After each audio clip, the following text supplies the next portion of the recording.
Hanoi, the capital of Vietnam, currently has a rapid increase in passenger transportation. To reduce traffic congestion, the Nhật Tân Bridge project was initiated with support from the Japanese government. The bridge will provide 2 standard lanes, 1 bus lane, 1 mixed lane, and 1 sidewalk in each direction. The Nhật Tân Bridge project is divided into 3 packages. The main package named Package 1 covering the construction of the main bridge, the North Approach Bridge, and the North Dye Bridge, with total length of 3,080 meters.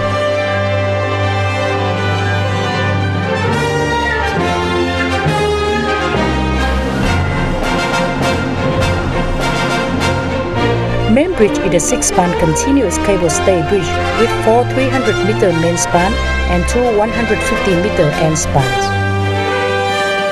The cable arrangement is fan type, applied for most long-span cable stay bridges.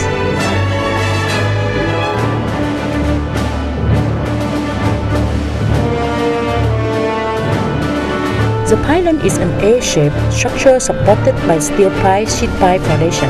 The highest pylon extends 111 meters from the pile foundation or 74 meters from road level. The superstructure consists of steel girder and an overlaying 26 cm thick concrete deck slab.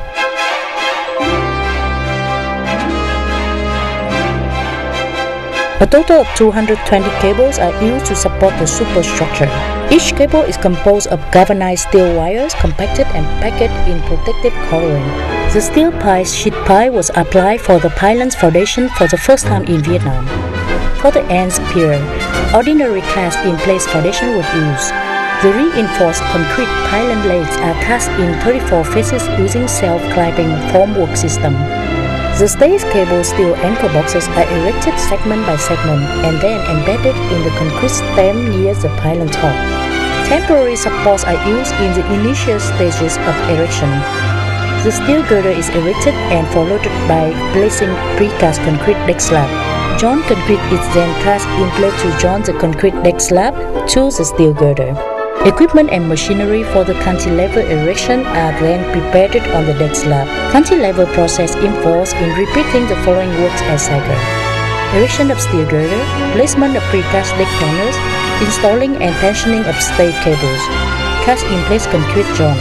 For erection of the main span on each pylon, 10 cycles are repeated. The cantilever process is ended by closure works of the span.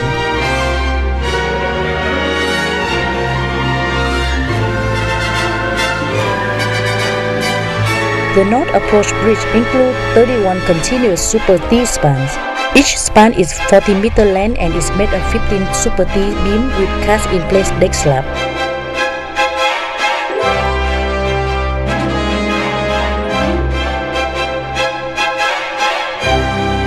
Each pier is supported on concreted boring pile foundation. 2 columns shall be built up from the pile cap and end with the pier head. The erection of the Super T girder shall be performed in 2 ways. The Super T girder shall be moved to erection location by using 2 customized shactors. In the first method, 2 mobile cranes shall lift and install the girder. This method is applied where the ground conditions allow. One by one, girder shall be erected from G1 to G15. The second method of erection uses a gantry crane. The gantry crane is supported on rails fixed at the pier center. After lifting the girder off the transport tractors, the cranes move transversely to the setting location. The girder are then placed at the designated bearing. One by one, the remaining girders are transported and erected.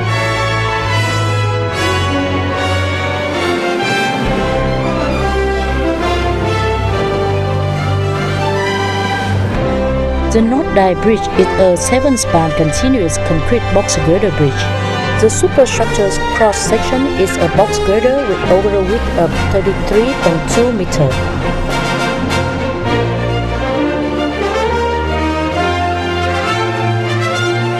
Each pier is supported on concreted boring pile foundation.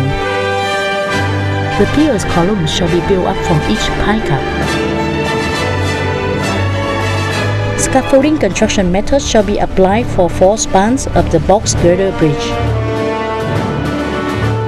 For continuous spans adjacent the dyke road, cantilever erection is to be applied.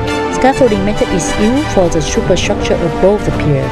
Thereafter, movable temporary support for scaffolding and formwork known as travelers are installed. The travelers are then used in the construction of 4-meter segments on either side of the pier. Closure work are performed using scaffolding method and self-supporting formwork.